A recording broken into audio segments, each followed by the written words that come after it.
निर्वाचनपछि बनेको प्रधानमन्त्री बालेन शाह नेतृत्वको 15 सदस्यीय मन्त्री परिषदले अहिले सबैभन्दा धेरै चर्चा बटुलेको छ। यस नवगठित मन्त्रीमण्डलमा अनुहार मात्रै होइन, पुस्ता नै फेरिएको देखिन्छ। 12 जना मन्त्री पहिलो पटक सरकारमा पुगेका छन् र त्यसमध्ये अधिकांश 40 वर्ष मुनिका छन्। मन्त्रीमण्डलमा लामो समयदेखि राजनीतिमा हाबी पुराना अनुहारहरू पन्साएर उदय भएकाहरूको यो पटक नयाँ सोच र नयाँ ऊर्जा देखिएको छ। अनुभवका हिसाबले शिशिर खनाल र विराजभक्त श्रेष्ठ बाहेक अरू सबैका लागि यो नयाँ अवसर हो र ठूलो परीक्षा पनि हो। आजको पावर प्लेमा नयाँ मन्त्रीमण्डलका सदस्यहरूको परिचयात्मक भिडियो प्रस्तुत गर्नेछु।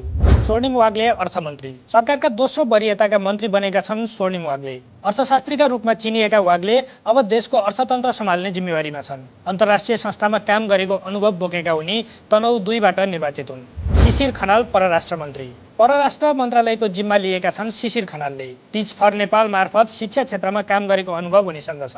खनाल काठमाडौँ 6 बाट निर्वाचित हुन्। नीति र अन्तर्राष्ट्रिय विषयमा उनको अनुभव सरकारका लागि महत्त्वपूर्ण मानिन्छ। सुदन गुरुङ गृहमन्त्री। गृहमन्त्रीमा सुदन गुरुङको इन्ट्रीलाई धेरैले अप्रत्याशित मानेका छन्। जेनजी पुस्ताबाट आएका उनी गोर्खा 1 बाट निर्वाचित युवा नेता हुन्। संसदीय व्यवस्था सम्बन्धी कम जानकार रहेका उनी हक्की र झोडी स्वभावका मानिन्छन्। विराजभक्त श्रेष्ठ ऊर्जा मन्त्री। ऊर्जा, जलस्रोत र सिँचाइ मन्त्रालय अब विराजभक्त श्रेष्ठको जिम्मामा छ। व्यावसायिक पृष्ठभूमिका उनी काठमाडौँ 8 बाट निर्वाचित भएका हुन्। उनीसँग प्रदेश सांसद, प्रदेश मन्त्री र संघीय सांसदको अनुभव पनि छ। शोभिता गौतम कानुन मन्त्री। कानुन, न्याय तथा संसदीय मामिला मन्त्री बनेकी छिन् शोभिता गौतम। सञ्चार क्षेत्रबाट राजनीतिमा आएकी उनी चितवन 3 बाट निर्वाचित हुन्। कानुनकी विद्यार्थी समेत रहेकी शोभितासँग संघीय सांसदको अनुभव छ।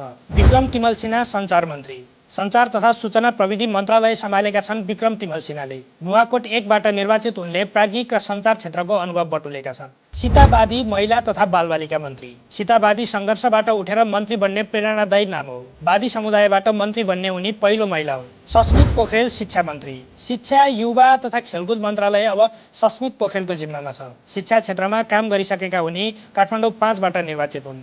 प्रतिभा रावल सामान्य प्रशासन मन्त्री। पत्रकारिताबाट राजनीतिमा आएकी प्रतिभा रावलले संघीय मामिला तथा सामान्य प्रशासन मन्त्रालय सम्हाल्नेछन्।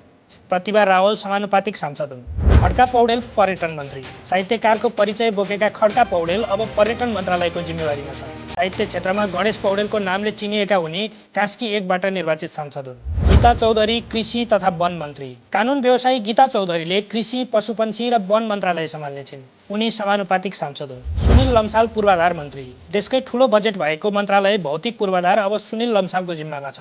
लम्साल रूपन्देही 1 बाट निर्वाचित सांसद हुन्। निशा मेहता स्वास्थ्य मन्त्री। स्वास्थ्य कर्मीको अनुभव बोकेकी निशा मेहता स्वास्थ्य मन्त्रालयको जिम्मेवारीमा छिन्। सुनसरीकी निशा रासोपाको समानुपातिक सांसद हुन्। दीपक शाह श्रम मन्त्री। श्रम, रोजगार तथा सामाजिक सुरक्षा मन्त्रालय सम्हालेका छन् दीपक शाहले। उनको अगाडि वैदेशिक रोजगारी व्यवस्थापनको ठूलो चुनौती छ। शाह महोत्तरी 2 बाट निर्वाचित सांसद हुन्। यो मन्त्री परिषद नयाँ अनुहार, नयाँ उमेर र नयाँ सोचको मिश्रण हो। अब एउटै प्रश्न छ, के यी नयाँ अनुहारले पुराना समस्यामा नयाँ समाधान दिन सक्लान्? तपाईलाई के लाग्छ? आफ्नो विचार कमेन्ट गर्नुहोला।